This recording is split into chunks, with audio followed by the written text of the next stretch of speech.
1945년 8월에 일본이 패망을 하죠. 네. 그래서 중국이 승리를 합니다. 중일 전쟁에서. 자, 그럼 여기서 그럼 제일 많이 득을 본 측이 국민당 측이었을까요? 공산당 측이었을까요? 아니, 일본이 패망하면 둘 다 좋아요. 두고 아니에요? 예, 아닙니다. 그것을 나타내는 객관적인 수치가 바로 전사자 수치인데 네. 국민당군의 전사자 수치가 320만 명이에요. 반면에 공산당군은 그들이 한 주된 전투는 딱 하나뿐이 없어요. 백단 대전이라고 하는데 사실은 이 전투의 기간을 보면은 대전이라고 할 수 있을 정도의 조금 기간이 있긴 하지만 전황이나 아니면은 일본군의 전사자 수를 보면 이걸 과연 대전이라고 불러야 되느냐라는 이런 의문이 남고요. 공산당의 입장에서는요. 네. 바로 이 중일전쟁 기간이 굉장히 힘들었던 이제 공산당이 어려움을 겪었던 그 기간을 지나서 네. 다시 자신의 실력을 회복하고 그러니까 일정한 지역을 확보하고 그다음에 통치를 하다 하고 그다음에 군대를 양성할 수 있는 중요한 계기였어요. 위기가 기회가 됐던 거죠. 그래서 중일전쟁이 없었다면 아마 중국 공산당이 국민당과 싸워서 승리를 했다 하고 중화인민공화국을 수립하는 것이 상당히 좀 애로가 많이 있었을 거라고 생각한다 합니다. 그러니까 항일 투쟁은 국민당한테는 걸림돌이 됐고 공산당한테는 디딤돌이 된 거잖아요. 그러니까 장제스가 멸공할 만하네. 공산당 싫어하네. 그러니까 상황을 보면 아까 이 마오쩌둥이 항상 가지고 다녔다는 책 있죠. 네. 손자병법. 거기에 승리 중에 상책, 최고의 승리는 싸우지 않고 이기는 승리다. 라는 말이 있거든요. 마오는 조금 전에 손자병법 말씀하셨듯이 전투를 해가지고 이길 수가 있거나 그런 경우에는 전투를 하지만 굳이 질 것이 뻔한 경우에는 공산당의 군대는 전투를 하지 않았습니다. 그러니까 이길 수 있는 전투만 하고 최소한 비기거나 지지 않는 전쟁을 계속한다면은 결국 이길 수가 있죠. 계속 세력을 키워나갈 수가 있었으니까요. 야, 장제스 입장에선 네. 진짜 얄미웠겠어요. 그러니까, 네. 그러니까 일본 패망 후에는 둘이 한번 세게 붙을 수밖에 없었겠네요. 네. 그래서 실제로 이 1945년 이제 8월이 되면은 양쪽이 서로 전쟁의 길로 나가게 되죠. 우리가 지금 얘기하면서 국민당군이 그 중일 전쟁을 거치면서 굉장히 큰 피해를 봤다 그 얘기까지는 했잖아요. 근데 그럼에도 불구하고 이 전력 면에서는 여전히 국민당군이 셉니다. 일단 아까 기본적으로 국민당군이 몇 명이라 그랬죠? 430만 명. 그다음에 공산당군이 120만 명. 일단 거기서 일단 차이가 일단 나고요. 네. 그다음에 무기.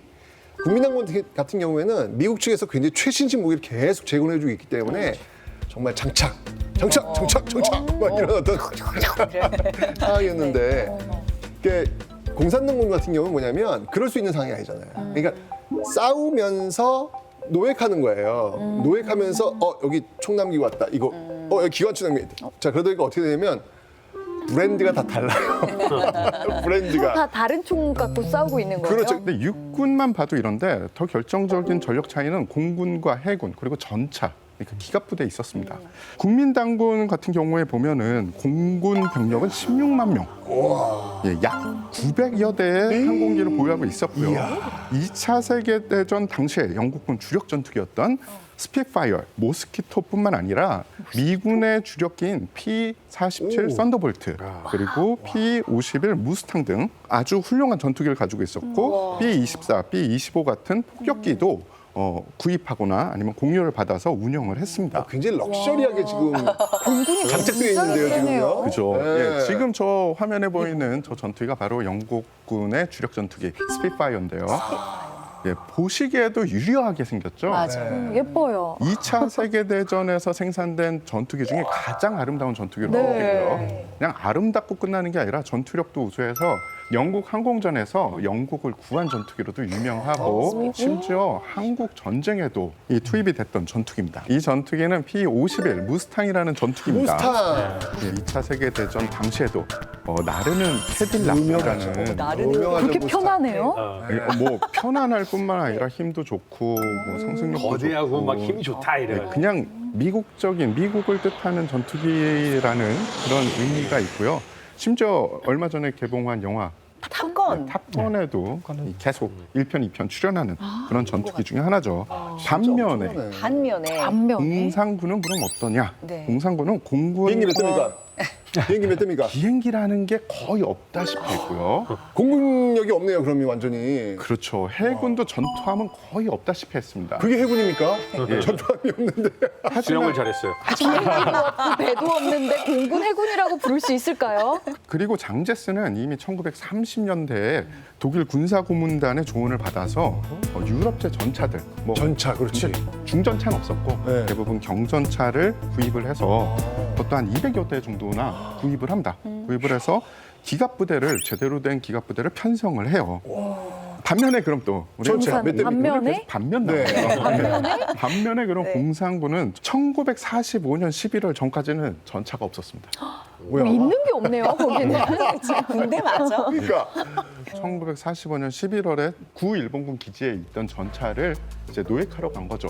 근데 이미 그 기지를 국민당군에서 벌써 접수한 상태입니다. 그 명령을 받은 젊은 공산당 간부가 네. 소련군이 척을 하면서 전차를 뺏어 탔다.